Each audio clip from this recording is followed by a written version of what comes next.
Fact epic Sushmita.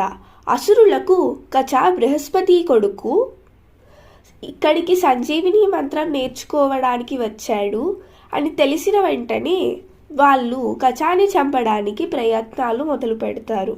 మొదటిసారి దేవయాని కచా కోసం వెతుకుతూ శుక్రాచార్యుని వద్దకు వచ్చి కచా కనిపించడం లేదు అని చెబుతుంది.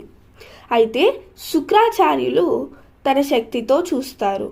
అయితే కచా తోడేళ్లచే తినబడి ఉన్నాడు అని గ్రహిస్తారు. అయితే దాంతో వెంటనే ఆయన సంజీవిని మంత్రం చెప్పి కచాని తన జీవితంలోకి తెస్తారు. రెండవసారి కూడా దేవయాని ఏడుస్తూ శుక్రాచార్యుని వద్దకు వస్తుంది. ఈసారి కూడా శుక్రాచార్యులు వారి శక్తితో కచాని చూస్తారు. అయితే ఈసారి అసురులు కచాని చంపివేసి శవాన్ని తగలుపెట్టి ఆ అస్థికలను సముద్రంలో కలిపేశారు. ఈసారి కూడా శుక్రాచార్యుల వారు సంజీవిని మంత్రంతో కచాని బ్రతికిస్తారు. మూడవసారి కూడా దేవయాని ఏడుస్తూ శుక్రాచార్యుని వద్దకు వస్తుంది.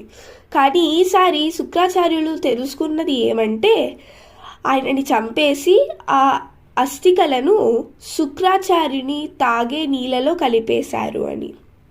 ఇప్పుడు శుక్రాచార్యులు సంజీవిని మంత్రం కచాకు నేర్పిస్తారు.